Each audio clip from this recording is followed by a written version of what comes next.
celui-là qui a permis que nous puissions nous rassembler en ce lieu. Donc dis merci à ton Créateur, dis merci à ton Dieu. Père, je te dis merci. Merci Seigneur pour ce matin. Merci Seigneur d'avoir permis que nous puissions nous retrouver en ce lieu à cette heure. Merci Seigneur parce que tu nous as même précédés. Merci Père parce que tu prends le contrôle de ces lieux. Que la gloire te soit rendue. Je te dis merci Seigneur pour mes bien-aimés rassemblés en ce lieu. Seigneur, merci parce que tu n'as pas permis qu'ils aillent ailleurs, mais qu'ils se retrouvent dans ta présence en cette heure. Merci Seigneur. Pour ceux-là même qui vont te suivre, qui vont suivre après. Merci Père pour ceux-là qui n'ont même pas pu venir pour des raisons quelconques. Père, je prie que tu veilles sur eux où ils se trouvent. Père, que tu les protèges où ils se trouvent. Père, que tu les encourages où ils se trouvent. Père, que tu les mettes sur le bon chemin. Le chemin qui mène à toi, Seigneur. Merci, Seigneur, de visiter, de nous faire du bien. De nous faire du bien cet après-midi. Merci, Père. Que la gloire te soit rendue au nom de Jésus. Amen. Amen.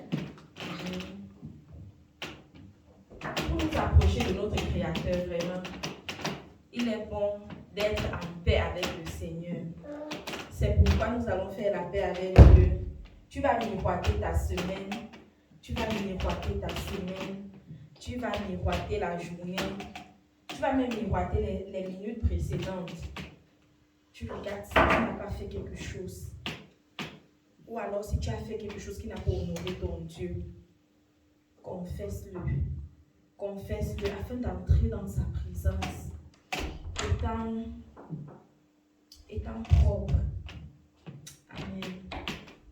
Le Seigneur dit dans sa parole qu'il est juste et bon de nous pardonner. C'est pourquoi nous allons nous repentir devant lui. Père, je viens au devant de ton trône. Seigneur, pour te demander pardon.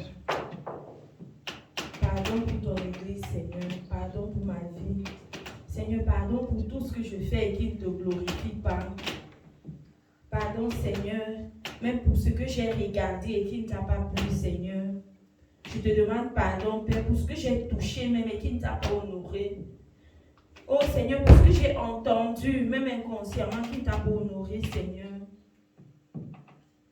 Père, donne-moi de fuir le péché. Seigneur, donne-moi de haïr le péché. Seigneur, donne-moi.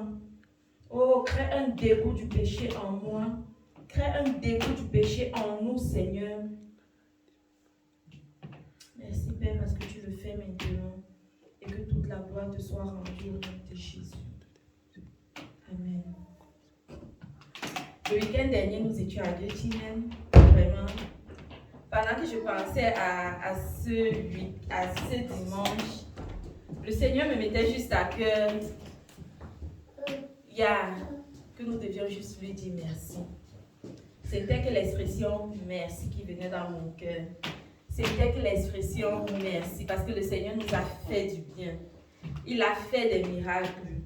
Il a fait ce qu'un homme ne peut pas faire au milieu de nous. Il nous a bénis. Il nous a surpris. Il nous a étonnés. Vraiment. J'aimerais juste qu'on dise merci à notre Dieu. Merci pour le déplacement. Amen. Tu vas dire merci au Seigneur parce qu'il nous a transportés à l'aller et au retour comme si des ailes d'aigle. De Kempten à Göttingen, de Göttingen à Kempten. Amen. C'est pourquoi nous allons lui dire merci. Père, je te dis merci. Merci de nous avoir transportés sur les ailes, comme sur des ailes d'aigle. De Göttingen à Kempten, de Kempten à Göttingen et au retour, Seigneur. Merci, Seigneur, parce que tu nous as épargnés de tout accident, de tout incident, Seigneur. Père, je te dis merci. Merci, Seigneur. Parce que, oh Père, tu as pris le contrôle du volant. Père, tu nous as protégés, Seigneur. Tu nous as protégés, Père. Je te dis merci pour cette protection. Merci, Seigneur. Ce n'est pas parce que nous connaissons conduire, mais c'est parce que tu étais là. Même au moment de la fatigue au volant, Seigneur, tu nous as renouvelés. Tu nous as as renouvelés. Tu nous as renouvelés. C'est pourquoi nous te disons merci. C'est pourquoi nous acclamons ton nom. C'est pourquoi nous élevons ton saint nom, Seigneur. Parce que sans toi, Seigneur, nous croyons que nous ne pourrions pas. Mais toi, tu nous as renouvelés. Tu nous as donné la force nécessaire, Père. Et c'est pourquoi je te dis merci. C'est pourquoi je dis, Seigneur, sans toi, je ne pouvais rien. Sans toi, Seigneur. Sans toi, Seigneur. Oh, reçois toute la gloire, reçois toute l'honneur. Au nom de Jésus. Amen. Amen. Amen. Tu vas continuer à dire merci à Dieu. Tu vas lui dire merci pour le déroulement, pour la soirée de vendredi. La manière par laquelle le Seigneur t'a béni vendredi à Göttingen. Tu vas lui dire merci. Dis merci pour ce que tu as reçu ce vendredi. Chacun selon son niveau de connexion avec le Seigneur a reçu quelque chose. Nous avons été tous bénis ce week-end. Alors tu vas dire merci pour la journée de vendredi, pour ce que tu as reçu. Papa Mbafo nous a parlé du service. Son témoignage m'a marqué. Étant jeune converti, il venait à l'église à l'insu de manière très discrète. Il rangeait les chaises. Quand les gens rentraient, il se tenait encore là. Il mettait encore tout en ordre. Et il a fait pendant des années. J'ai été béni par son témoignage. J'ai été béni par plusieurs choses qu'il a dit concernant le service dans la maison de Dieu. Amen. C'est pourquoi nous avons dit merci au Seigneur. Ce que tu as reçu ce vendredi, dis à ton Dieu merci. Amen. Père, je te dis merci. Merci Seigneur pour le séminaire de vendredi. Merci Père parce que tu nous as enseigné sur le service dans ta maison. Seigneur, merci. Merci pour le témoignage de Papa Bafo. Merci, Seigneur, parce que tu l'as donné de s'ouvrir à nous, Seigneur. Merci, Seigneur, pour les vies qui ont été bénies au travers de son témoignage. Au travers, Seigneur, de ce qu'il nous a dit, ô Dieu de gloire. Père, je te dis merci. Merci, Seigneur, parce que nous sommes sortis de ce ministère. Nous sommes sortis de ce séminaire, étant équipés, étant remplis de toi, Seigneur. C'est pourquoi nous élevons ton nom. C'est pourquoi nous te disons, Seigneur, oh merci. Merci, Seigneur. Merci, Papa. I just want to say, Papa,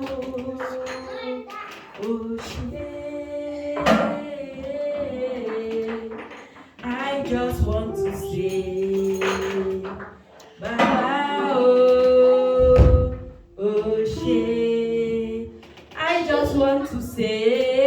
I just want to say, Baba,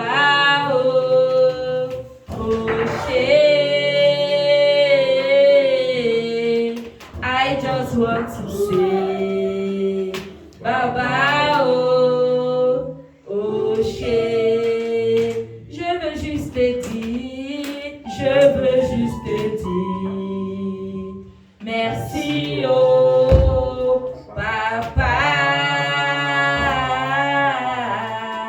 Je veux juste te dire, merci, oh Papa. Je veux juste te dire, mon roi, je veux juste te dire, merci, oh Papa.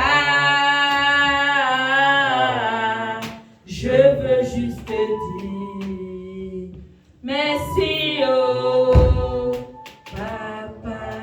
Tu vas encore dire merci en tes propres mots. Tu vas dire merci au Seigneur parce que tu es sorti de là étant équipé, étant hors de recette, tu étais rempli. Tu vas dire merci au Seigneur pour ce bagage, pour cette bénédiction que tu as reçue là-bas. Alors dis merci à ton Créateur. Dis merci à l'Éternel qui sait tout et qui peut tout. Oh Père, je te dis merci. Merci Seigneur parce que je suis sortie de ce séminaire. Oh, la journée de vendredi, étant équipée Seigneur. Étant équipée Seigneur. Étant équipée Seigneur. Merci Seigneur. Merci Père. Que la gloire te soit rendue. Au nom de Jésus. Amen. Amen. Amen. Implore la grâce de Dieu afin que ce que tu as reçu pendant ce séminaire, que tu ne le gardes pas pour toi en fait. Que tu ne sois pas comme cette mère morte qui contient, qui reçoit seulement et qui n'a pas les affluents en fait. Prie le Seigneur afin qu'il te donne que ce que tu as reçu, que tu puisses être une source de bénédiction, où plusieurs viennent s'abreuver. Amen. Où plusieurs viennent s'abreuver, ou même tu as des affluents, où tes bénédictions se déversent juste dans des vies. Dans des vies. Dans des vies. Amen. Amen. Alors prions. Seigneur, je te dis merci. Merci Seigneur parce que ce que j'ai reçu, je déclare et je proclame que cela ne va pas rester pour moi seul, Seigneur, mais que je serai une bénédiction, que je serai une bénédiction pour plusieurs, que je serai une bénédiction dans ma famille, que je serai une bénédiction dans mon foyer, que je serai une bénédiction dans la vie de mes enfants, que je serai une bénédiction dans mon assemblée, que je serai une bénédiction, dans mon lieu de travail, Seigneur. Seigneur, merci dans la société, je serai une bénédiction, Seigneur. Parce que ce que j'ai reçu venant de toi, ô Père, ça ne va pas rester pour moi seul. Ça ne va pas rester pour moi seul. Mais Père, tu vas me donner la sagesse nécessaire et la grâce de bénir plusieurs, de bénir plusieurs, de bénir plusieurs. Merci Seigneur. Déclare que ta vie est une bénédiction. Amen. Déclare que ma vie est une bénédiction. Ma vie est une bénédiction. Partout où tu passes, tu bénis les autres. Ta vie est une bénédiction, bien-aimée. Merci Seigneur, parce que tu fais de nous des canaux qui bénissent plusieurs. Merci Père, parce qu'au travers de nous, les vies sont bénies, les vies sont restaurées. Merci Seigneur, parce que tu vas le faire. Au nom puissant de Jésus. Amen. Amen. On va dire merci au Seigneur pour les 10 ans d'anniversaire. 10 ans d'anniversaire d'un ministère. Ça a été du travail, c'était un chemin. On va lui dire merci. Merci pour la IMG.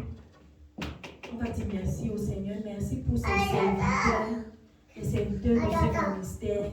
Merci pour ce qu'ils font dans les vies. Merci pour l'équipe même d'organisation. Alors dis merci. Parce que sans eux, on ne pourrait pas recevoir tout ce que nous avons reçu. Amen. Père, je te dis merci, merci Seigneur. Merci Seigneur pour le ministère IMG. Seigneur, merci pour l'équipe d'organisation. Merci Seigneur pour l'équipe de louange qui nous a bénis pendant ce week-end. Merci Seigneur pour la prédication de ce week-end. Seigneur, merci Père. Oh Seigneur, pour l'équipe technique, Seigneur, je te dis merci. Pour l'équipe média, Seigneur, pour l'équipe même d'intercession qui était à l'ombre, Père, je te dis merci. Merci Seigneur, parce qu'ils se sont laissés manier par toi pour nous bénir, Père. Merci, oh Père. Merci Seigneur pour le pasteur Vincent et maman Rose. Seigneur, merci, oh Dieu de gloire. Merci Seigneur, parce que ce sont eux qui portent ce ministère. Merci Seigneur, parce que tu les équipes encore davantage pour bénir une multitude. Que la gloire te soit rendue. Que la gloire te soit rendue. Merci pour l'équipe dirigeante. Merci Seigneur. Merci Seigneur, au nom de Jésus. Au nom de Jésus. Amen. Amen. Amen. Amen. Mon âme bénit l'Éternel. David pouvait obliger son âme. Il pouvait imposer à son âme de bénir l'Éternel. Alors tu vas chanter ce chant. Et laisse ton âme bénir ton roi. Laisse ton âme bénir le roi des rois. Laisse ton âme bénir le Créateur. Alors, mon âme bénit l'Éternel. Et mon esprit magnifie son nom. Car la mort n'a pas pu le retenir. Même dans le tombeau, Jésus est Seigneur. Même dans le tombeau, Jésus est Seigneur. Mon âme bénit le Seigneur. Et mon esprit magnifie son nom. Car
dire Jésus est Seigneur. Notre Dieu est Seigneur. Même dans nos challenges, il est Seigneur. Même dans les difficultés, il est Seigneur. Parce que le Dieu que nous servons, oh, il n'est pas resté dans le tombeau. 3 jours, il est ressuscité. Après 3 jours, il est ressuscité. Le Dieu que nous servons est un Dieu vivant. Le Dieu que nous adorons est un Dieu vivant. Alléluia. Père, nous disons merci. Merci, Seigneur. You are so good, oh Lord. Le Seigneur nous a fait du bien le week-end. C'est pourquoi tu vas danser pour ton Dieu. Tu vas danser pour ton Dieu. We bow down before your throne, and we lift up your name forever. Oh Lord, how great you are. Blessed be your... Est-ce que tu peux acclamer les mains? Est-ce que tu peux acclamer pour ton Dieu? We bow down before your throne, and we lift up your name forever. Oh Lord, how great you are. Blessed be your name. We bow down before your throne, and we lift up your name forever. Oh Lord, how great you are. Blessed be your name. You are so good, Lord, you are so good. Blessed be your name. You are so good, Lord, you are so good. Blessed be your name. You are so good, Lord, you are so good. Blessed be your name. You are so good, Lord, you are so good. Blessed be your name. We bow down before your throne, and we lift up your name forever. Oh Lord, how great you are. Blessed be your name. We bow down before your throne, and we lift up your name forever. Oh Lord, how great you are. Blessed be your name. Je veux me réjouir dans le Dieu de mon salut, en Jésus mon roi. Je veux me réjouir dans le Dieu de mon salut, en Jésus mon roi. Je veux me réjouir dans le Dieu de mon salut, en Jésus mon roi. Je veux me réjouir dans le Dieu de mon salut, en Jésus mon roi. Il rend mes pieds semblables à ceux des rochers. Il me fait marcher sur les eaux élevées. L'Éternel est ma force. Il rend mes pieds semblables à ceux des bichets. Il me fait marcher sur les lieux élevés. L'Éternel est ma force. Alléluia, alléluia, alléluia Jésus. Alléluia, alléluia, alléluia Jésus. Alléluia, alléluia, alléluia Jésus. Alléluia, alléluia, alléluia Jésus. Send your power, your Holy Ghost power. Send your power again, your Holy Ghost power. Send your power, send your power. Your Holy Ghost power. We need your power. Send your power again.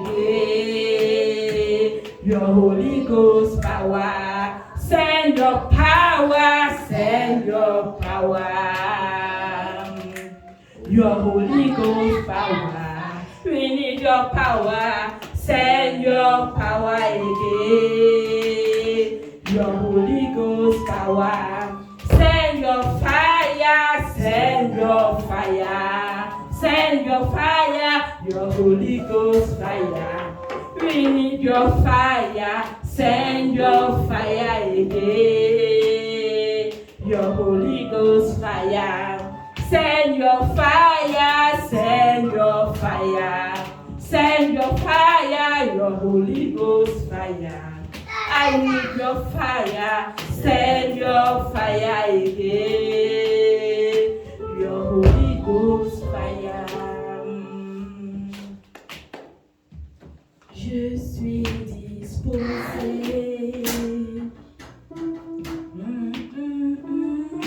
Que ton onction descende sur moi. Je suis disposé. Que ton onction descende sur moi. Dis au Seigneur que tu es disposé. Dis-lui que tu es disposé.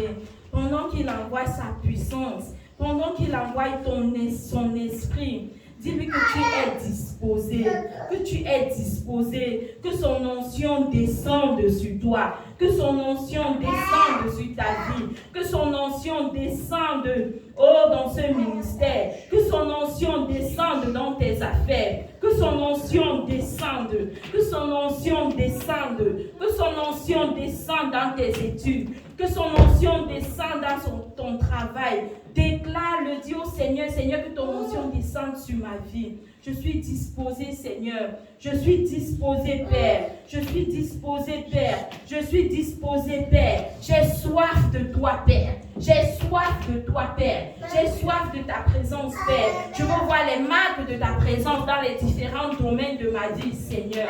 Alléluia. Je suis disposé, assoiffé, que ton onction descende sur moi.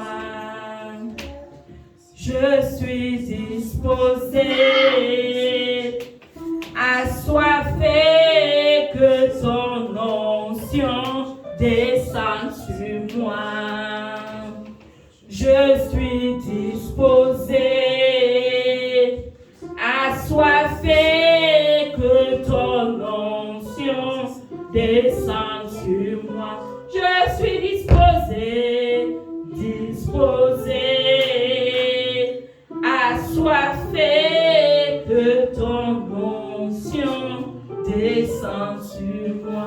Je suis disposé, assoiffé, que ton onction descende sur moi.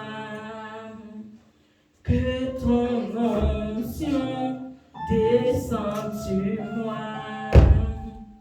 Que ton onction descende sur moi. Que ton onction descende sur moi. Alléluia. Est-ce qu'on peut acclamer pour notre Seigneur? Nous allons passer à nos temps d'offrande. Nous allons passer à nos temps d'offrande et portions d'alliance et dîmes.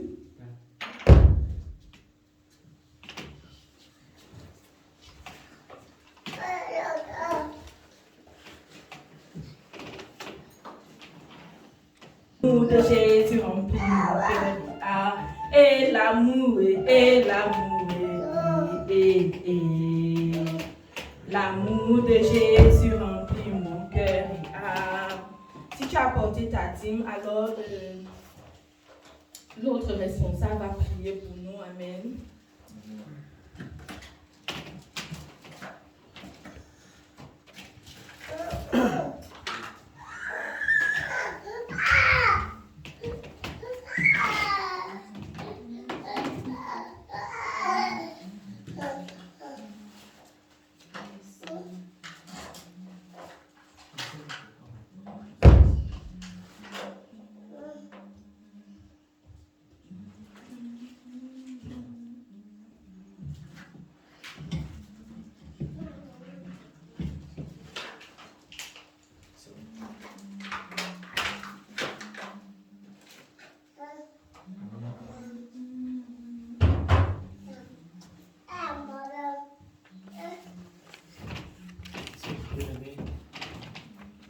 te soulève ta dit et on va prier ça. Dieu de grâce, Dieu de je grâce, te bénis pour ma vie. je te bénis pour ma Je vie. te bénis parce que j'ai été appelé par toi. Je te bénis parce que j'ai été appelé par toi. Seigneur, si je tiens debout, Seigneur, si je tiens debout, ce n'est que par ta grâce, ce n'est que par ta par grâce, ton amour. par ton amour. Père, Père, je te dis merci je te dis merci pour mon cœur renouvelé, pour mon cœur renouvelé, pour ma personne renouvelée. pour ma personne renouvelée. Oh Père, Oh Père, merci merci de la force de la force que tu me donnes que tu me donnes chaque jour. chaque jour. Oh Seigneur, Oh Seigneur, afin que j'apporte toujours dans ta maison. afin que j'apporte toujours dans ta maison. Merci Père, Merci Père, par ta grâce, par ta grâce, ta maison ne manque de rien. ta maison ne manque de rien. Merci Seigneur, Merci Seigneur, parce que c'est toi qui me fortifies. parce que c'est toi qui me fortifie. C'est toi qui me bénis. C'est toi qui me bénis. Au nom puissant de Jésus-Christ. Au nom puissant de Jésus-Christ. Amen. Amen.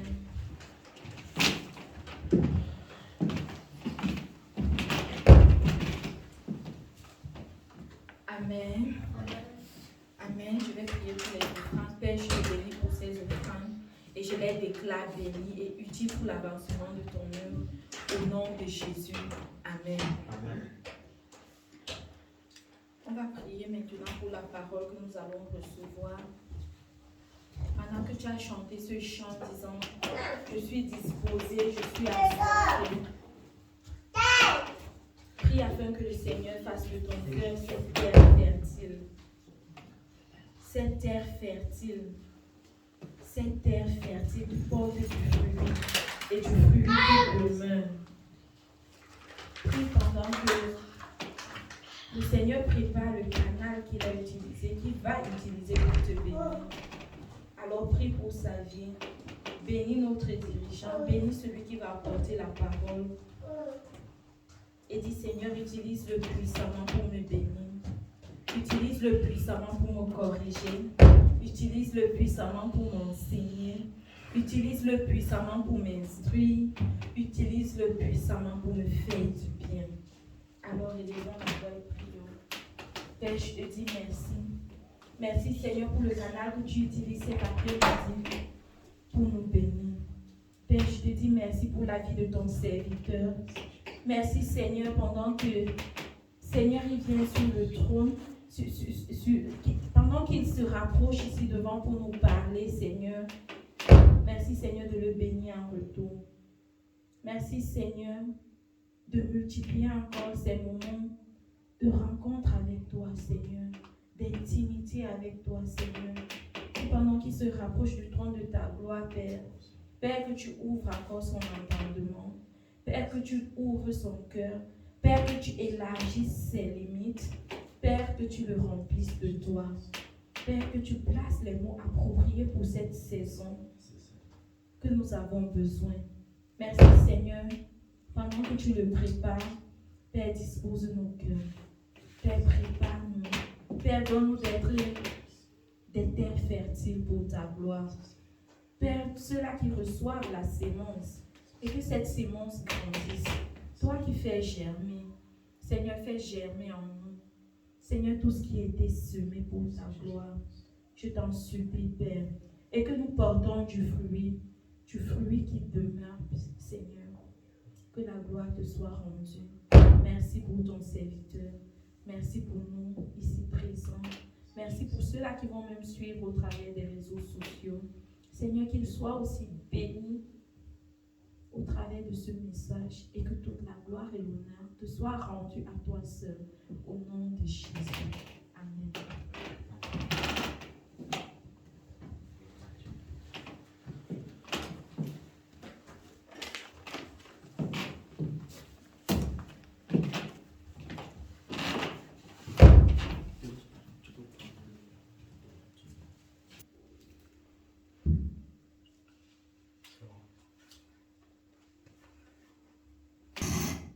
Et nous le sommes infiniment reconnaissants. Que la gloire lui revienne pour toujours. Amen. So, bien aimé, le thème du jour est intitulé Garder la foi en Dieu. Garde la foi en Dieu. Frères et sœurs, gardez la foi, restez obéissants à Dieu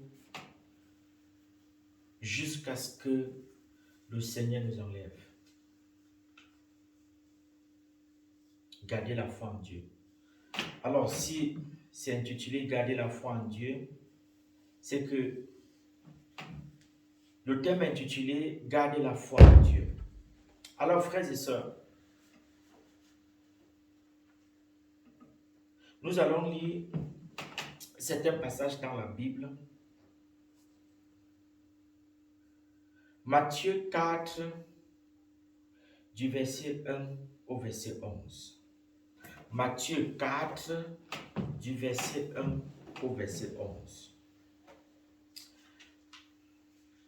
En ce qui concerne les Bibles, d'autres commandes seront faites. D'autres commandes seront faites. Je crois la semaine prochaine.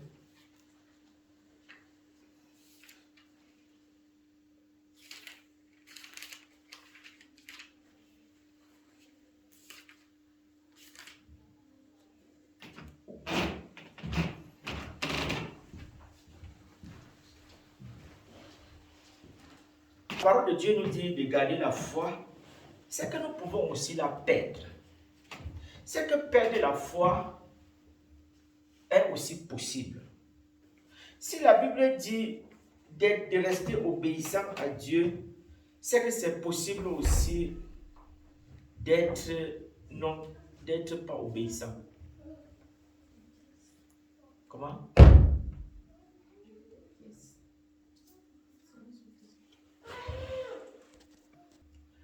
Matthieu 4, du verset 1 au verset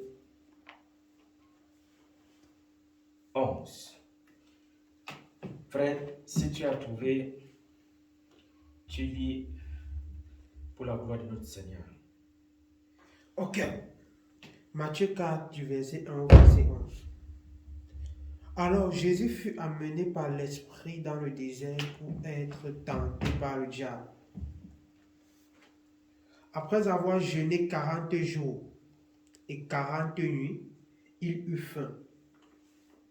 Le tentateur s'étant approché, lui dit, « Si tu es fils de Dieu, ordonne que ces pierres deviennent des pains. » Jésus répondit, « Il est écrit, l'homme ne vivra pas de pain seulement, mais de toute parole qui sort de la bouche de Dieu. » Le diable le transporta dans la ville sainte, le plaça sur le haut du temple et lui dit, « Si tu es fils de Dieu, jette-toi en bas, car il est écrit, il donnera des ordres à ses anges à ton sujet, et ils te porteront sur les mains de peur que ton pied ne heurte contre une pierre. » Jésus lui dit, « Il est aussi écrit, tu ne tenteras point le Seigneur, ton Dieu. » Le diable le transporta encore sur une montagne très élevée,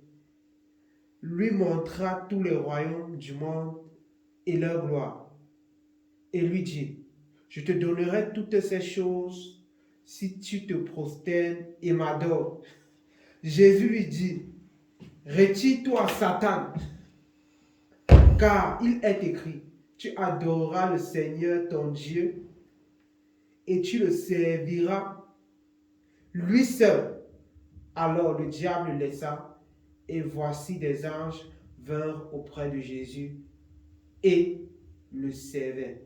Amen.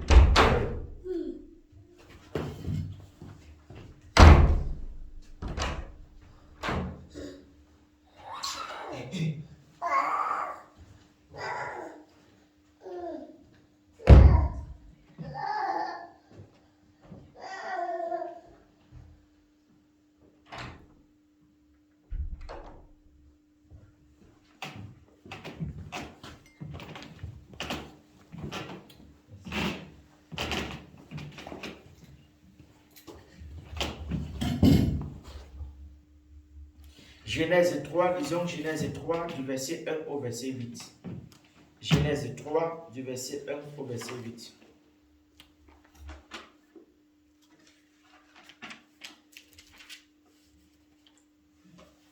Genèse 3 du verset 1 au verset 8.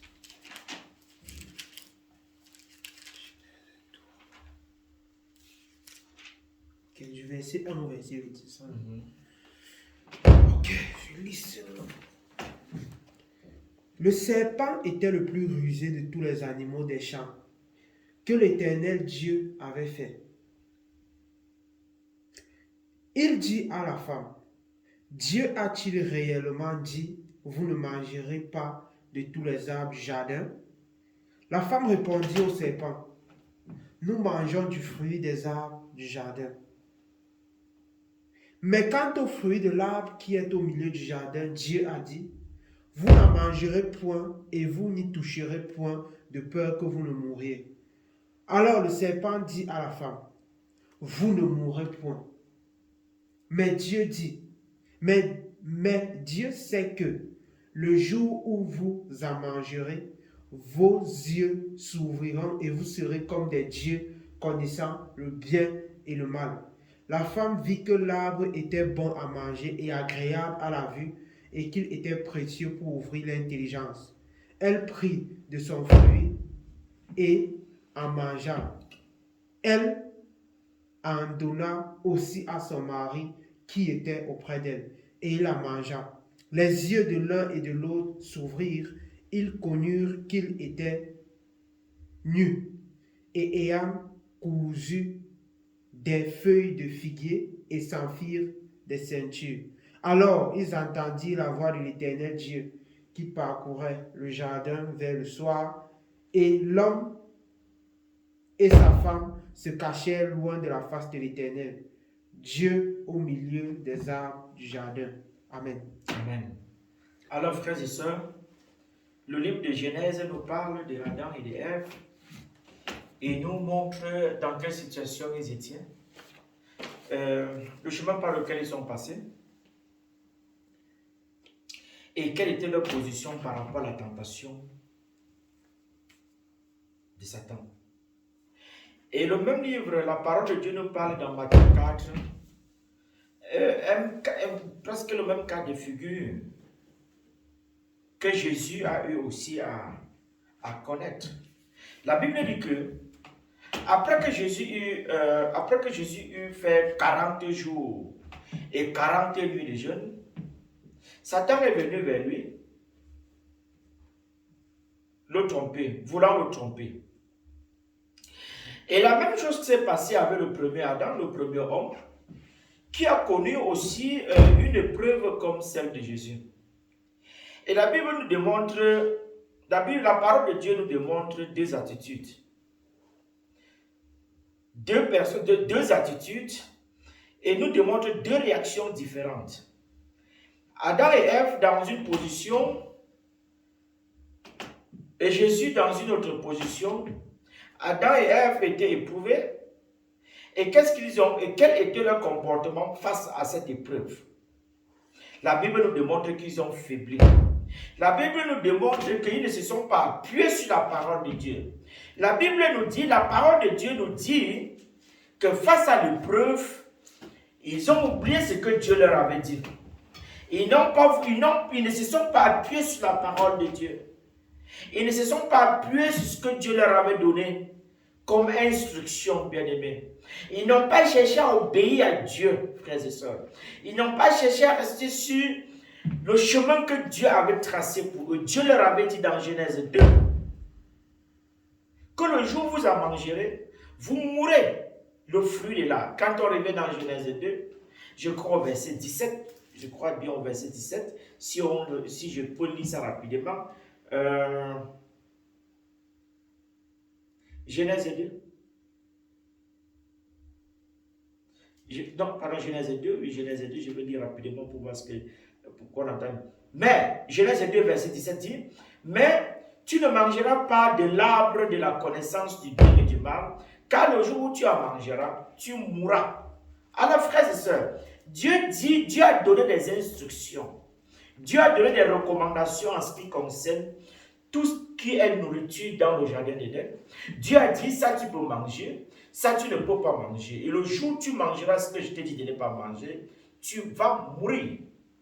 Il a dit, le jour où tu en mangeras, tu mourras. Alors ce n'est pas une mort, c'est plus une mort morale et une mort spirituelle, mais pas une mort physique. Dieu dit de la mort physique. Non, pardon, Dieu parle de la mort morale, c'est-à-dire la vie de Dieu en nous quittera, et la mort spirituelle qui est le détachement de l'homme à sa créature, de l'homme à son créateur. Alors, Genèse 3 nous présente ce cas où Satan est passé par la femme pour détourner la créature de son créateur. Et nous devons apprendre de ça. Et quand on revient dans Matthieu 4, Jésus est passé par le même chemin. Et Satan malin a cherché une période un peu difficile, on pourra le dire comme ça. C'est une période où Jésus avait fait 40 jours et 40 nuits sans manger. Et pour Satan, c'était clair que dans une situation comme celle-là, c'est facile de tomber, c'est facile de se laisser emporter. Alors, frères et sœurs, pour que nous comprenions une chose, c'est que Satan utilisera toujours des phases où soit le corps est faible, soit l'esprit est faible. Il utilisera toujours des moments où on est plus sensible à désobéir. Alors, pour ce qui concerne Jésus, Satan est arrivé et lui a dit, dans Genèse 4, la Bible dit, alors Jésus fut emmené par l'esprit dans le désert. Quel esprit? L'esprit de Dieu. Pour être tenté par le diable. Après avoir jeûné, bien aimé, après avoir fait 40 jours et 40 nuits, il avait sérieusement faim. Frères et sœurs, mettons-nous à la place de Jésus. Tu as fait 40 jours, ce qui n'est pas presque humain. 40 jours et 40 nuits sans manger. Et tu as faibli. Tu n'as plus de force. Tu n'as plus de force. Même soif. Tellement tu as soif. Et subitement, la Bible dit que Satan, sachant l'état dans lequel Jésus se trouvait, est venu vers Jésus, lui proposer un certain nombre de choses, voulant le retirer du couloir de sa destinée, voulant le retirer de l'objectif que Dieu lui avait donné. La Bible dit, la Bible dit, le tentateur s'était approché, lui dit, si tu es fils de Dieu, ordonne que ces pierres deviennent des pains. La Bible dit, Jésus répondit, il est écrit, l'homme ne vivra pas seulement de pain, mais de toute parole qui sort de la bouche de Dieu. Écoutez, frères et sœurs, écoutez Jésus chaque fois. La deuxième fois, Satan est revenu. Le diable, la Bible dit que le diable l'a transporté dans la ville sainte. Dans la ville sainte, le plaça sur le haut du temple et lui dit, si tu es fils de Dieu, jette-toi en bas, car il est écrit, tu donneras des ordres à ses anges, il donnera des ordres à ses anges à ton sujet, et ils te porteront sur les mains, de peur que ton pied ne heurte contre une pierre. Jésus répondit, il est écrit, tu ne tenteras point le Seigneur ton Dieu. Satan, pour la troisième fois, transporte encore Jésus sur une montagne très élevée, lui montra tous les royaumes du monde et leur gloire. Et il lui dit, je te donnerai toutes ces choses si tu te prosternes et m'adores. Jésus lui dit, retire-toi. Jésus lui dit, retire-toi, Satan, car il est écrit, tu adoreras le Seigneur ton Dieu et tu le serviras lui seul. Alors, le diable le laissa, et voici, des anges viennent vers lui et lui donnèrent à manger. Bien aimé, nous devons retenir un certain nombre de choses de ce passage, de la tentation de Jésus-Christ. Alors, nous constatons que tout ce que Satan a voulu faire avec Jésus, c'était de l'éloigner du sentier de l'obéissance parfaite à la volonté de Dieu. C'est-à-dire que ce que Satan a tant cherché de faire, c'était de retirer Jésus-Christ. C'était de faire en sorte que Jésus ne soit plus obéissant à Dieu, que Jésus désobéisse au Seigneur, que Jésus ne soit plus dans le sentier de l'obéissance parfaite à la volonté de Dieu. Écoutez bien aimé, cette situation-ci, nous la vivons presque chaque jour. Nous la vivons presque chaque jour. Et la Bible ici, là, nous démontre le chemin, ce que nous devons faire. Alors, frères et sœurs, écoutez, il y a eu 3 phases de tentation. Et réalisons ici que, pas dans les Écritures, qu'à chaque fois Jésus mentionne, il est écrit. Il est écrit. Et quand on fait un parallèle avec ce que Adam et Ève ont aussi connu, ils n'ont jamais cité véritablement la parole de Dieu. Ils n'ont jamais mentionné ce que Dieu leur a dit. Ils n'ont pas pris le temps, frères et sœurs, de se rappeler de ce que Dieu leur avait donné comme instruction. Ils se sont laissés emporter par ce que Satan disait. Ils ont permis à ce que Satan les éloigne du sentier, du chemin parfait que Dieu avait disposé pour eux. Alors, frère, c'est ce que nous vivons chaque jour. Bien aimé, quand tu es face aux difficultés, ou tu es face à un challenge dans la vie, ou tu es face à n'importe quoi, des choses qui viennent parfois dans ta tête, où on te propose de l'argent, où il faut, je ne sais pas, où tu vas aller chez le beurre, et quand tu es à l'école, au travail, avec tes collègues, la Bible nous dit que nous devons toujours nous rappeler de ce que Dieu nous a dit. Nous devons toujours faire l'effort, de nous rappeler ce que Dieu nous a confié et des instructions que Dieu nous a laissées. Alors, qu'est-ce que Dieu et l'exemple de Jésus doit être pour nous un carnaval dans lequel nous devons évoluer. Rappelons-nous que ce n'était pas facile pour Jésus. Il avait sérieusement faim. Mais la Bible dit que malgré la famine, malgré la soif, malgré la fatigue, malgré le corps qui ne tenait plus, face à Satan, il est devenu homme. Face à Satan, il a surpassé la fatigue. Face à Satan, il a surpassé la soif. Face à Satan, il a surpassé la fatigue. Il allait au-delà. Il ne s'est pas montré affaibli. Il n'a pas montré un manquement. Mais il a agi avec autorité. Il agit avec puissance. Oh frères et sœurs, il agit avec sa tête. Il a toujours rappelé à Satan. Son état de faiblesse physique n'a pas créé, n'a pas provoqué une opportunité à Satan, aurait du moins un chemin par lequel... Non, il est resté ferme sur sa position malgré les moments difficiles, malgré ce qu'il traversait. Frère, ça doit être aussi notre partage. Bien-aimés, qu'est-ce que nous faisons quand nous ne sommes pas dans le milieu chrétien? Qu'est-ce que nous faisons quand nous sommes hors du milieu chrétien? Qu'est-ce que nous faisons quand nous sommes dehors avec les autres? Soit ceux qui ne connaissent pas le Seigneur. Est-ce que c'est nous qui influençons? C'est la question que nous devons nous poser. Ou ce sont les autres qui nous influencent? Est-ce que c'est nous qui montrons vraiment le chemin qu'il faut suivre? Est-ce que c'est nous qui apportons la solution? Ou non, pardon, pas forcément la solution, mais est-ce que c'est nous? Est-ce que nous sommes vraiment là? Est-ce que nous réagissons comme Dieu souhaiterait que nous réagissons? Ou bien nous cherchons toujours à nous confondre dans la masse, à accepter ou vouloir faire comme les autres? La Bible dit que Jésus-Christ, dans une situation compliquée, le corps ne donnait plus. 40 jours, 40 jours. Parce que la Bible dit qu'après cela, le gars était tellement fatigué que ce sont les anges qui sont venus lui donner à manger. Imaginez ce que ça veut dire. Peut-être même la force de quitter de là où il était, arriver à la maison, le gars n'avait pas. Mais il a passé un moment compliqué avec Satan. Mais il est sorti victorieux.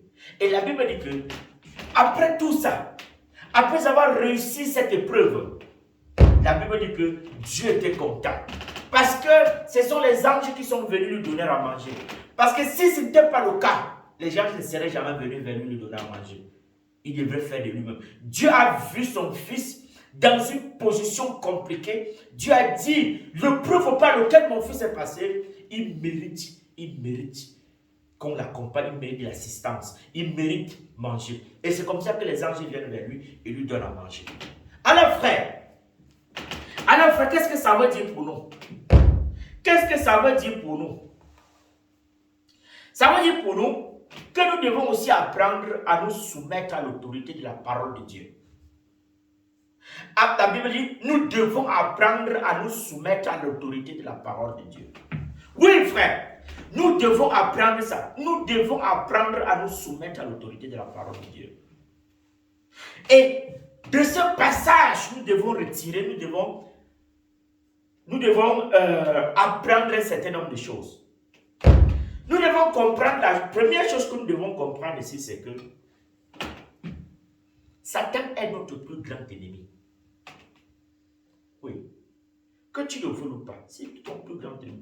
En tant que chrétien, nous devons réaliser que nous sommes engagés dans une lutte spirituelle contre des puissances maléfiques, en réalité des puissances invisibles. Parce que ce qui se passe de l'autre côté que tu ne connais pas là, tu ne peux pas maîtriser. De l'autre côté là, invisible là, ce n'est que la connaissance de la parole de Dieu. Ce n'est que le Seigneur qui nous protège dans ces histoires-là. Parce que Satan, tu ne vois pas. Tu ne le vois pas. Mais la Bible dit qu'il est toujours là. Il est toujours là. Et ce n'est que la connaissance de la parole de Dieu. Ce n'est que l'obéissance à la parole de Dieu. Ce n'est que la foi au Seigneur qui nous protège de ces puissances maléfiques, de tout ce que Satan envoie vers nous. Ce n'est qu'en s'accrochant en Jésus-Christ, c'est en s'accrochant sur Jésus que nous résistons à toutes ces choses-là. La Bible dit que ce que nous devons comprendre encore de ce passage, que sans le Saint-Esprit et une bonne connaissance de la parole de Dieu, c'est-à-dire que sans le Saint-Esprit, sans une bonne connaissance de la parole de Dieu, tu ne peux pas vaincre le péché. Frères et sœurs, tu ne peux pas vaincre le péché et la tentation. Ce n'est que la connaissance de la parole de Dieu. Ce n'est que pas le Saint-Esprit. Ce n'est que grâce au Saint-Esprit et la connaissance de la parole de Dieu qui peuvent, ces deux choses-là, le Saint-Esprit et la connaissance de la parole de Dieu, qui peuvent nous permettre à vaincre le péché et la tentation. Ces deux choses. Frères et sœurs, si tu ne connais, sans le Saint-Esprit, tu ne connais rien. Sans la parole de Dieu, c'est-à-dire comme Jésus-Christ, en citant la parole de Dieu, en citant les passages, ayant la connaissance véritable d'abord, ce n'est que ça qui peut nous éloigner du péché et de la tentation. Parce que si Jésus n'avait pas la connaissance de la parole, si Jésus-Christ n'avait pas le Saint-Esprit en lui, il ne serait jamais sorti victorieux de cette épreuve qu'il a connue dans le désert. Puis, frères et sœurs, ce n'est que la connaissance et un bon usage de la parole de Dieu. De la parole de Dieu, ce n'est que ça qui pourra nous mettre à l'abri.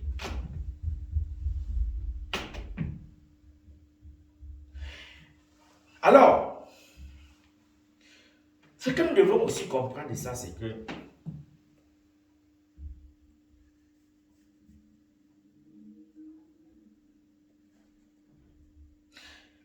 la Bible dit que, comme Jésus l'a fait, la connaissance de la parole de Dieu nous donne le pouvoir de résister à toutes les ruses de Satan. À toutes les ruses de Satan. La parole de Dieu doit être bien aimée parce que dans chaque situation, tu n'as pas toute ta Bible avec toi. Dans chaque situation, nous n'aurons pas toujours nos Bibles avec nous. Par exemple, tu es au travail, tu as quelque chose à faire. Il y en a qui te tenteront. Il y en a qui viendront vouloir te déséquilibrer, c'est-à-dire te sortir. Il y en a qui viendront te provoquer à réagir autrement. Mais la seule connaissance par le Saint-Esprit de la vérité, de la parole de Dieu qui te mettra à l'abri. Et sans oublier une chose, frère, nous devons avoir la parole de Dieu dans nos cœurs. Parce que la connaissance de la parole de Dieu, c'est-à-dire que tu dois ça graver dans ton cœur. C'est-à-dire savoir que dans chaque situation que tu traverses, tu peux parler dans ton cœur. Tu peux méditer dans ton cœur. Tu peux sortir ces passages et contrer tout ce qui vient contre toi, tout ce qui viendra vouloir te retirer du plan de Dieu. La connaissance de la parole de Dieu doit être dans notre cœur et dans notre esprit. Bien aimé, parce que quand tu sors de là, tu sors de la maison, tu sors de ce milieu, tu ne sais pas ce qui va se passer dehors. Et dans chaque situation, tu n'as pas toute ta Bible avec toi. C'est pourquoi la lecture de la Bible, chaque jour, est trop importante pour nous. Et nous devons faire l'effort de maîtriser les passages bibliques que nous lisons. Nous devons faire l'effort de garder la parole de Dieu dans nous, parce que l'adversité, Satan, tu ne sais pas à quel moment il viendra. Parce que, et c'est trop important, parce qu'il est là à tout moment. Il est là à tout moment. Et nous devons aussi avoir la parole de Dieu à tout moment avec nous. Pas plus seulement, c'est bien d'avoir sa Bible chaque temps, mais nous devons faire l'effort de ne plus seulement avoir la Bible dans un truc comme ça, dans un livre comme ça, mais faire l'effort d'apprendre, d'avoir la Bible, ces paroles-là dans nos cœurs, et pouvoir citer ces paroles-là quand nous sommes dans des moments difficiles. Qu'est-ce que Dieu a dit à ça? Nous serons tentés à tout. Frères et sœurs, quand tu es au travail ou quand tu es à l'école, tu vis des situations parfois compliquées. Mais qu'est-ce que Dieu dit par rapport à ces situations? Qu'est-ce que Dieu dit par rapport à ces situations? Comment agir et comment réagir face à toutes ces situations que nous connaissons toujours en journée?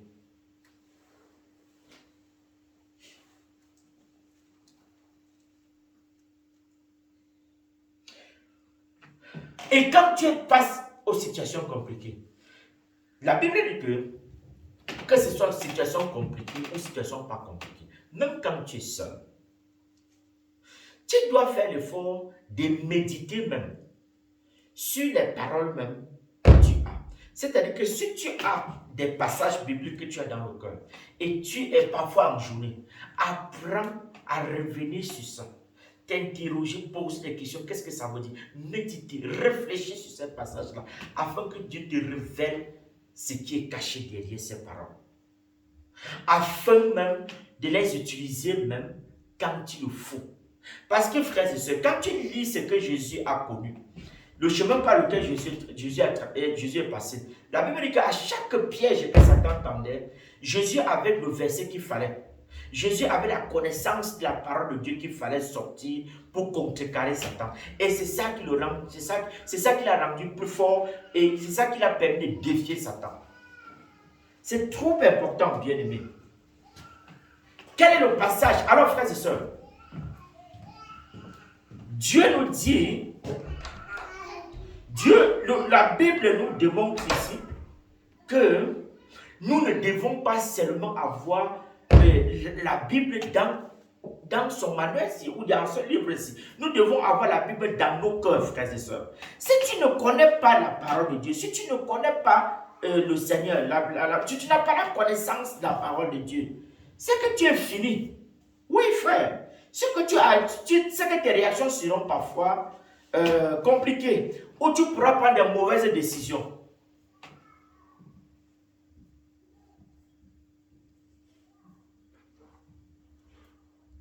Alors, quand tu as pris le temps de mémoriser la parole de Dieu, et quand tu prends le temps de méditer sur tout ce que tu as mémorisé, et Dieu te révèle son cœur, ce que ça veut dire, ça va te permettre maintenant de rappeler à Dieu dans chaque situation que tu affronteras.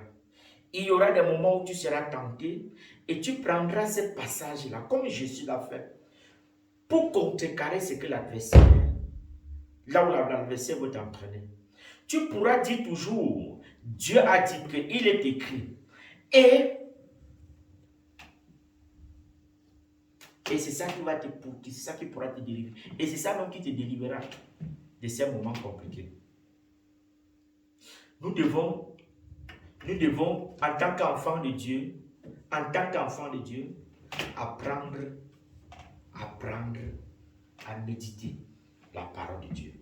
Apprendre à mémoriser certains passages de la Bible.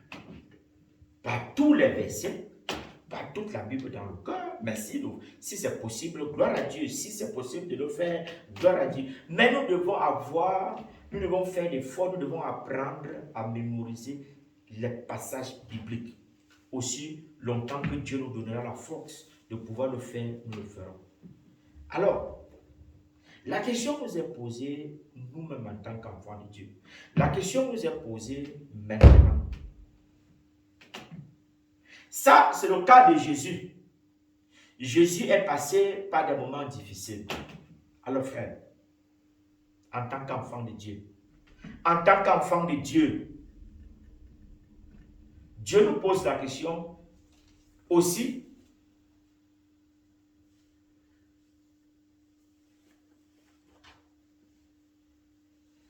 En fait, la question, on a même déjà la réponse, parce que la question, c'est de comment se comporter face à l'adversité.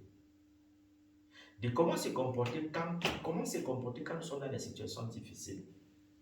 Ce sont ces questions-là que nous devons chercher à répondre. Et la réponse est claire dans la parole. Matthieu 4, du verset 1 à 8, nous dit que tu dois savoir que la première chose, c'est d'avoir la connaissance de la parole de Dieu, la connaissance de la Bible, tu dois avoir la connaissance de la Bible pour pouvoir répondre comme Dieu le souhaite.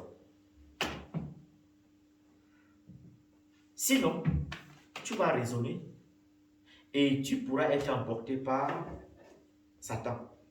Et c'est ce qui s'est passé avec Adam et Ève quand on lit Genèse 1 et 3. Ils n'ont pas pris le temps. Ils n'ont pas compris ce que Dieu leur avait clairement dit.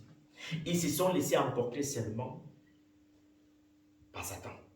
Satan leur a raconté des choses. Ils ont cru que Dieu ne leur avait jamais dit ça. Pourtant, ce que Satan leur avait dit, c'est ce que Dieu avait déjà dit. Parce qu'en réalité, l'un dit qu'ils sont des dieux. En fait, si tu es l'enfant d'un lion, c'est que tu es un lion. Si tu es l'enfant d'un Dieu, c'est que tu es un Dieu. Tu ne peux pas prétendre être enfant de Dieu et croire que tu n'es pas un Dieu. Nous sommes tous des dieux. Et ce que Satan leur a dit, il n'a que dit que ce que Dieu leur avait déjà dit. Mais ils n'avaient pas pris le temps de réfléchir là-dessus. Ils avaient complètement oublié. Comment quelqu'un peut venir te dire ce que Dieu t'avait déjà dit jusqu'à ce que tu abandonnes tout? C'est possible quand on ne connaît pas la parole. C'est possible quand on ne prend pas le temps de lire. C'est possible quand on est occupé par d'autres choses qui ne réjouissent pas. Des choses qui ne réjouissent pas le cœur de Dieu. La Bible dit que mon peuple périt faute de connaissance. Ça dit tout. Nous serons toujours trompés parce que nous ne connaissons pas la parole de Dieu. Nous serons toujours détournés parce que nous ne connaissons pas la parole de Dieu. Nous serons toujours désobéissants parce que nous n'avons pas pris le temps de comprendre qui est Dieu pour nous. Qui est vraiment Dieu pour nous.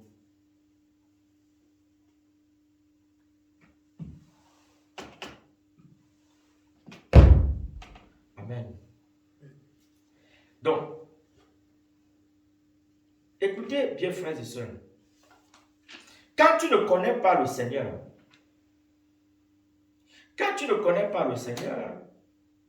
c'est clair que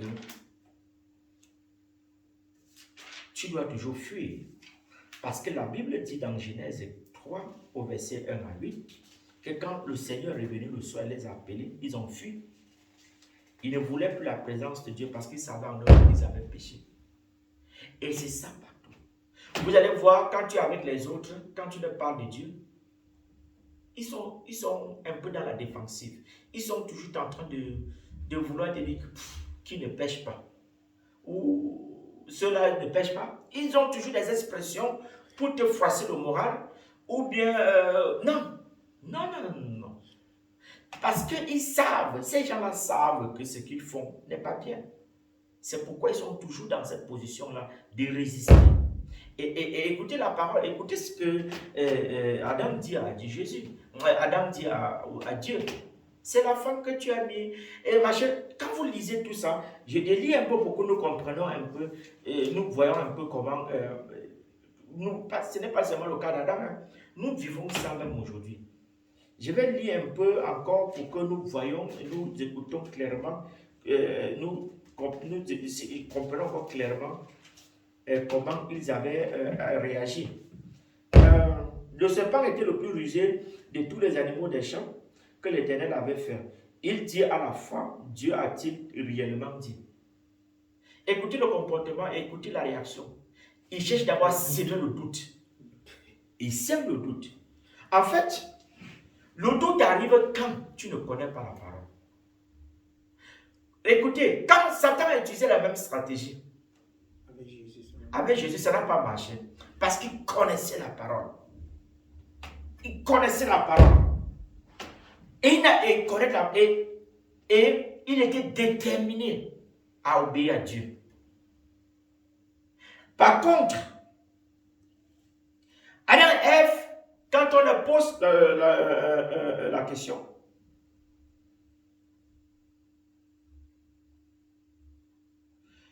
écoutez, la Bible dit, Dieu, Satan dit, il a dit, Dieu a-t-il réellement dit, vous ne mangerez pas de tous les arbres du jardin. La femme répondit au serpent, nous mangerons du fruit des arbres du jardin, mais quant au fruit de l'arbre qui est au milieu du jardin, Dieu a dit, vous n'en mangerez point, et vous n'y toucherez point, de peur que vous ne mourrez. Alors le serpent dit à la femme, vous ne mourrez point. Mais Dieu sait que le jour où vous en mangerez, vos yeux s'ouvriront et que vous serez comme des dieux, connaissant le bien et le mal. En fait, la femme n'avait même pas compris ce que Dieu avait dit. Pourquoi? Parce que nous c'est le serpent qui disait ou bien Dieu. Non. La femme a d'abord cité ce que Dieu leur a dit. Oui. Maintenant, Satan réagit en disant que le serpent, oui, quand Satan. Oui, dans le qui est devenu un serpent. Oui. Alors le serpent dit à la femme, vous ne mourrez point. Mais Dieu sait que. Ouais. Donc voilà, alors le serpent dit à la femme, après que la femme ait parlé, il dit, mais Dieu sait que le jour où vous en mangerez, vos yeux s'ouvriront et que vous serez comme des dieux, connaissant le bien et le mal. Oui. La femme vit que l'arbre était bon à manger. Ouais, subitement, la femme voit que l'arbre est bien à manger. L'arbre est bien à manger, le fruit, elle commence à tirer. C'est ce que nous vivons chaque jour. Pourquoi Jésus n'a pas été attiré par tout ce que Satan lui a montré? Satan lui a montré tous les royaumes de la terre. Il lui a dit que obéis, c'est mon prosterne-toi seulement, je te donne tout ça. L'a mené au-dessus des montagnes. Il dit des choses. Mais pourquoi Jésus n'avait pas fait comme les autres? Pourquoi Jésus n'avait pas fait comme les autres? C'est parce qu'il connaissait la parole. C'est parce qu'il avait pris du temps d'apprendre. C'est parce qu'il prenait du temps de méditer sur ces paroles. C'est parce qu'il avait pris du temps de se laisser enseigner aussi. Frères et sœurs, la femme elle citait les versets bibliques comme tout le monde cite. Elle a cité ce que Dieu lui avait dit. Mais est-ce qu'elle avait médité avant dessus pour comprendre la profondeur et le cœur de Dieu sur ces instructions, sur sur cette instruction. Non. C'est la même chose que nous connaissons. C'est la même chose que nous vivons. Et ce sont les réactions que nous avons toujours, que beaucoup ont toujours pendant les moments difficiles. Pendant un moment de prendre des véritables décisions. Nous sommes toujours faibles. Nous sommes toujours attirés. Et le doute entre, la foi meurt. Parce que quand il n'y a pas la foi, il y a le doute. Quand il n'y a pas la foi, c'est le péché qui entre. C'est-à-dire que tu seras attiré. L'arbre, avant, elle ne voyait pas l'arbre là trop attirant. Mais subitement, quand on lui dit que tu seras un Dieu, elle se laisse emporter. Elle se laisse emporter. Alors frère, on nous dit que tu seras un Dieu quand tu mangeras ça. Mais est-ce qu'elle n'était pas avant Dieu? Si tu es fils d'un Dieu, tu es un Dieu. Oui, parce que nous sommes les fils de Dieu. Nous sommes des dieux. Entre parenthèses, petits dieux. Nous sommes des petits dieux. Nous sommes des dieux. Et ce n'est pas l'étranger qui viendra te rappeler ton identité. Tu dois connaître ton identité. Tu dois savoir qui est Dieu pour toi. Jésus connaissait Dieu. Jésus avait la connaissance de Dieu. Il était persuadé que Dieu est tout pour lui.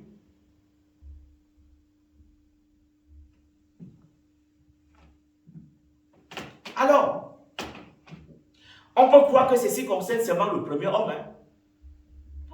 Ceci-là, nous devons l'examiner dans chaque compartiment de notre vie. Même dans nos publicités, qu'est-ce qu'on honore là-dedans? Dans tout ce qu'on fait, on doit se rappeler de ce que Dieu a dit par rapport à ce qu'on veut faire. Chaque chose, frère. Ça veut dire que notre cerveau doit être en marche constamment. Je dis constamment. Parce que le monde est invisible, le monde spirituel, tu ne vois pas. Il y a deux choses que Satan cherche toujours à couper de nous. Il y a ce que Satan cherche toujours à retirer de nous, à tuer en nous, quand on est déconnecté de la foi.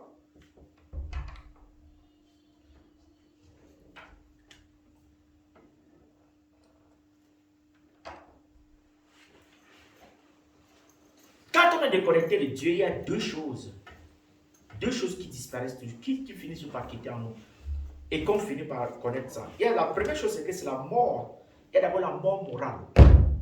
Quand tu es mort moralement, qu'est-ce que ça veut dire?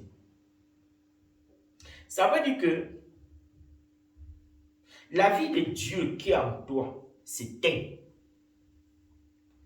La mort morale, il y a deux choses. C'est-à-dire, quand tu es déconnecté de Dieu, comme Adam et Ève étaient déconnectés de Dieu, ils étaient morts. La première mort, c'est la mort morale. C'est-à-dire que, donc la vie de Dieu, parce que quand tu es enfant de Dieu, la vie de Dieu est en toi. Et quand tu meurs moralement, c'est-à-dire quand tu te déconnectes des voies de Dieu, on dit que tu meurs d'abord moralement. Et après, tu meurs spirituellement. Le côté spirituel, c'est la relation dont nous jouissons avec le Seigneur.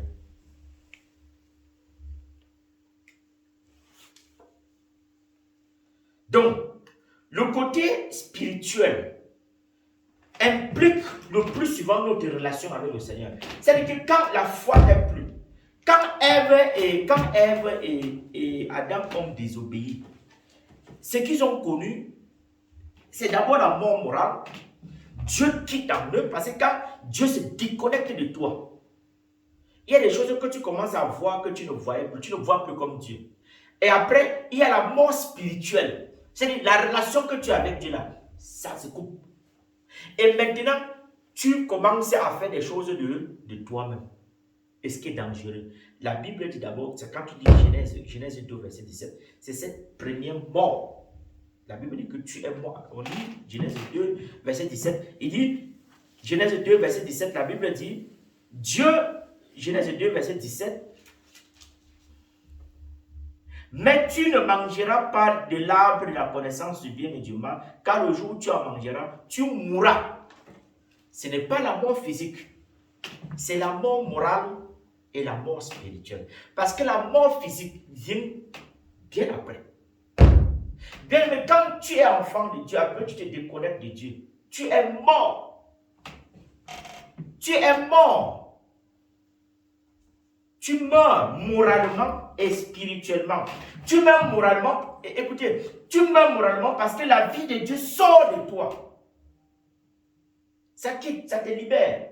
Et tu meurs spirituellement. C'est-à-dire que ce que tu avais, la connexion que tu avais spirituellement avec Dieu, meurt aussi.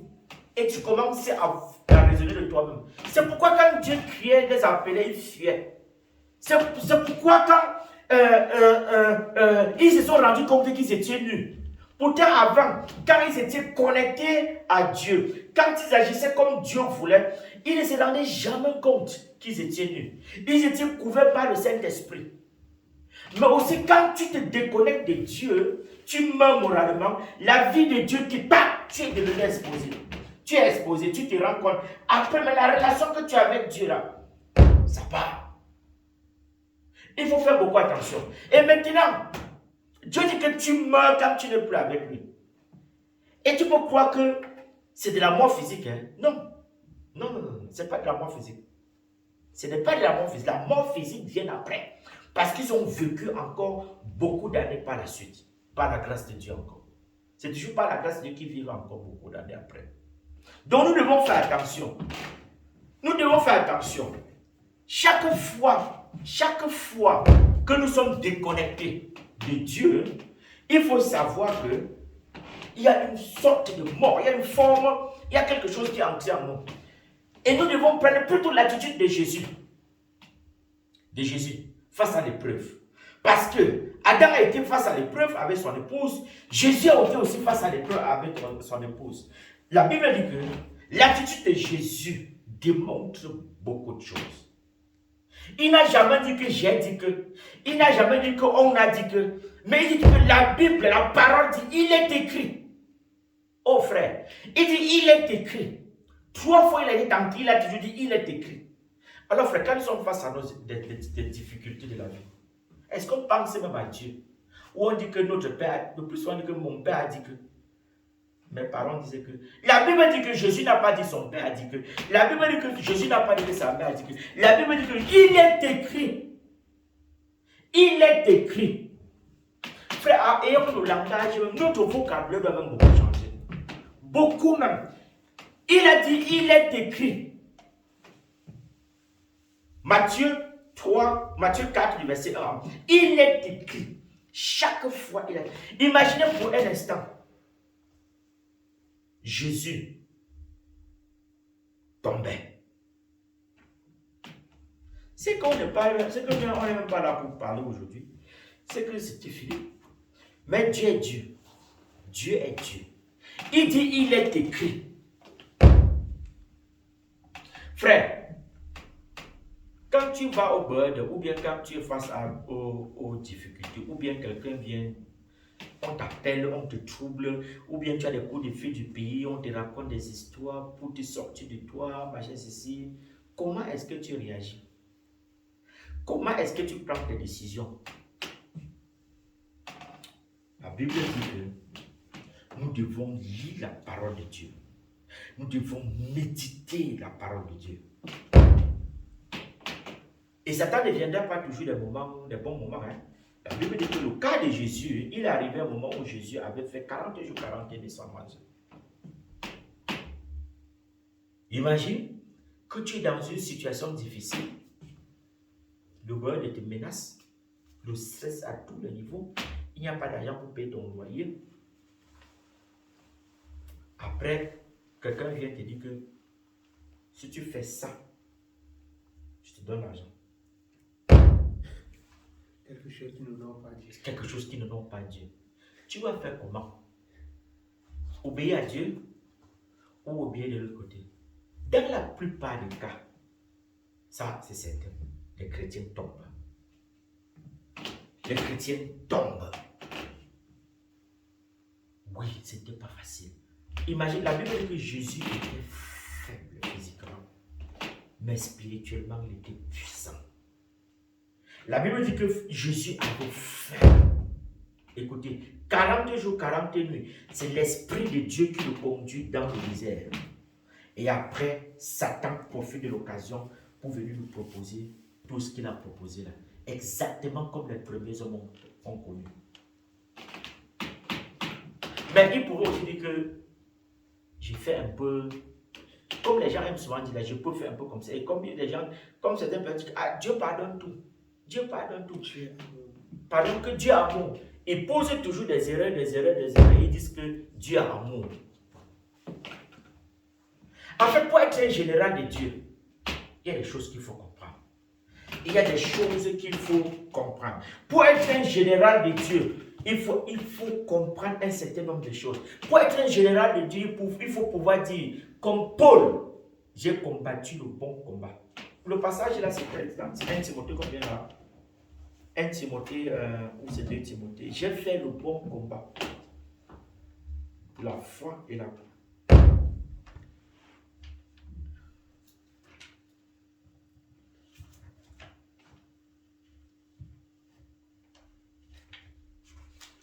Timothée 4, 7. 2 Timothée 4, 7.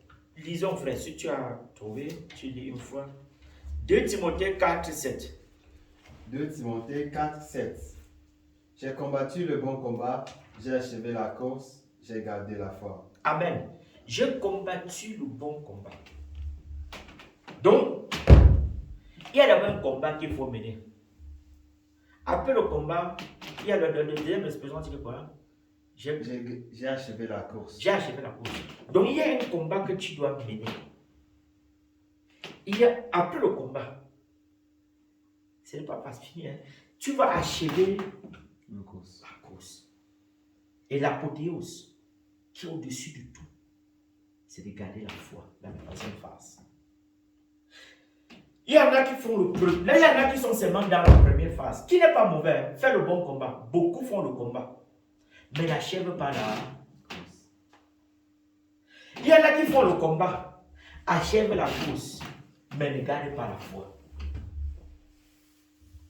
Dieu dit, tu dois faire le bon combat. Nous devons faire le bon combat.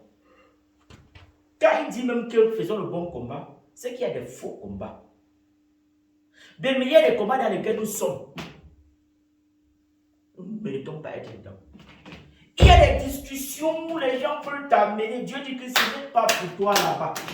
Il y a des commentaires que les gens veulent vouloir que tu fasses, ce n'est pas ta part là-bas.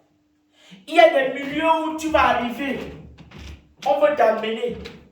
Dieu dit que ce n'est pas pour toi là-bas. Il y a des fêtes où on va vouloir t'amener. Dieu dit, ce n'est pas pour toi là-bas, ce n'est pas le combat là-bas.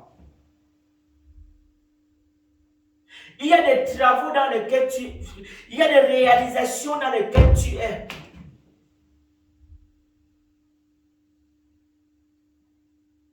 Ce n'est pas pour nous. C'est-à-dire, il faut avoir le discernement pour savoir même ce que est bien pour nous. C'est-à-dire, il y a des choses que nous devons comprendre que ceci, là, c'est pour moi. Mais la Bible dit, ce n'est pas le renouvellement de l'intelligence. C'est quand on s'intéresse aux choses de Dieu et on finit par être transformé par Dieu. L'Esprit de Dieu va nous rappeler et l'Esprit de Dieu pourra nous conduire là où c'est bien pour nous.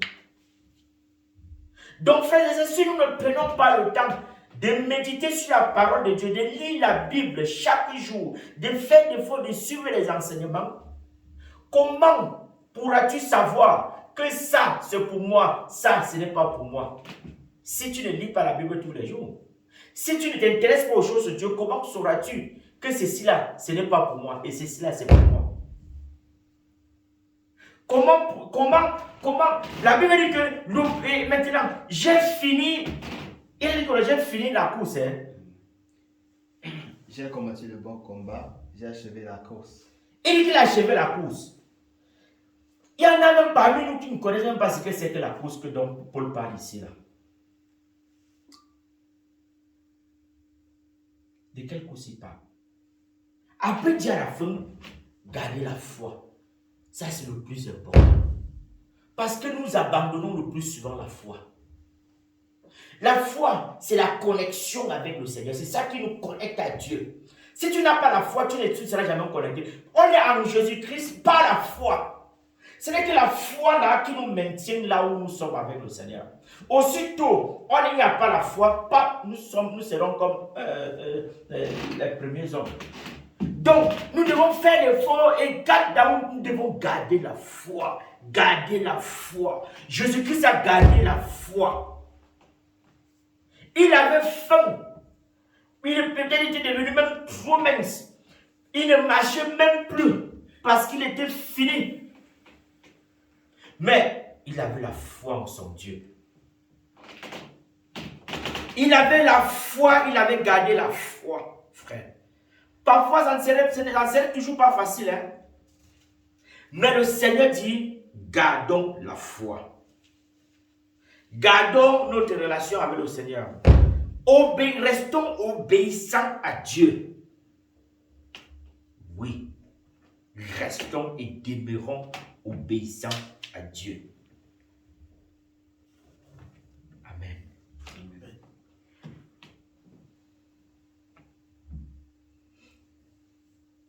Donc,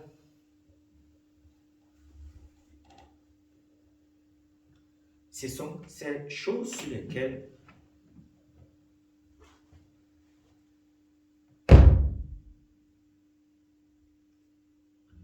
on avait à échanger.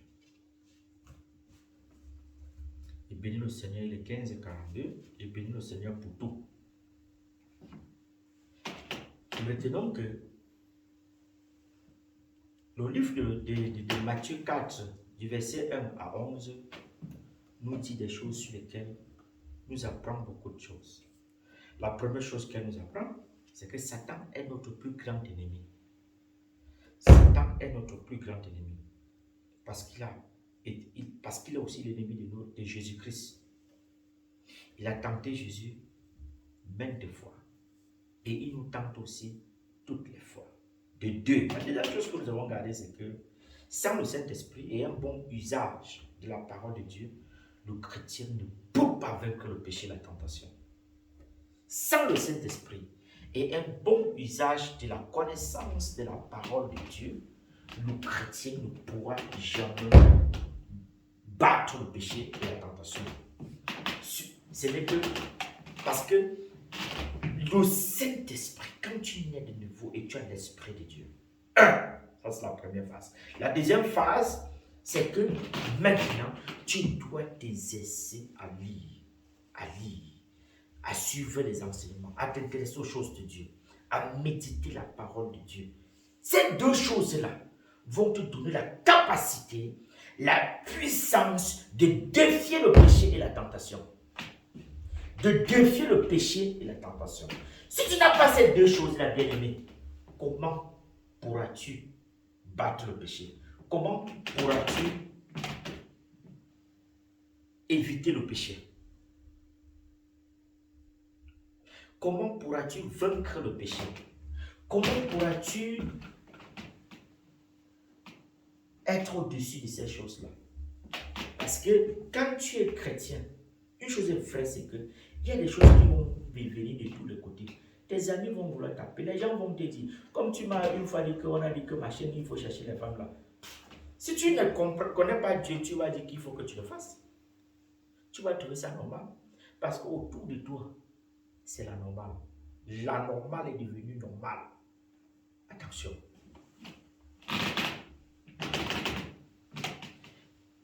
Et quand tu as l'Esprit de Dieu, avec la connaissance de la parole de Dieu, maintenant, il faut obéir.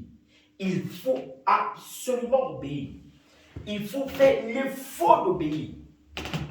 Parce que l'Esprit de Dieu, à tout moment, te rappellera que là où tu es là, ce n'est pas pour toi. Ce que tu veux faire là, ne le fais plus. Ton cœur ne sera plus tranquille. Chaque fois qu'il y aura un petit truc, tu vas voir, il y a un truc qui va dire, ton cœur qui va dire ne fais pas, l'autre va dire faire, l'autre va dire ne fais pas, l'autre va dire faire. Comme certaines personnes que Dieu est amour. Oui, Dieu est amour, c'est vrai, Dieu est amour. Mais il n'accepte pas n'importe quoi.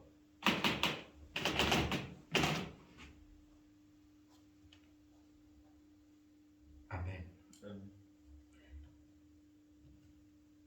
Quand tu es enfant de Dieu, tu as le Saint-Esprit et la connaissance de la vérité, frères et sœurs.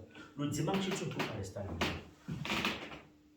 Ça, quand le dimanche arrive, même dans ton sommeil, l'Esprit de Dieu te rappelle qu'aujourd'hui, c'est le jour de Dieu. Et la seule chose, comme je dis, la seule chose qui peut t'empêcher de ne pas venir chez ton servir le Seigneur ensemble, ce n'est que l'école et le travail. Et quand tu as l'Esprit de Dieu, le Saint-Esprit, et la connaissance de la parole de Dieu, le retard, tu as même peur d'être en retard. Pas la peur, machin, mais tu ne pourras même plus être en retard. Parce que la peur, ce n'est pas la peur dont je parle là. C'est-à-dire, tu ne te vois plus arriver en retard. Quand tu as la connaissance et le Saint-Esprit, comme Papa Bafok nous a dit là, il arrive à l'église. C'est lui qui branchait les chaises, il les démettait encore. En fait, il y a des choses même parfois que tu fais même sans te rendre compte parce que tellement tu es dans cette histoire-là et l'Esprit te conduit par moments. Comme l'Esprit a conduit Jésus, parce que c'est le Saint-Esprit qui l'amène dans le désert.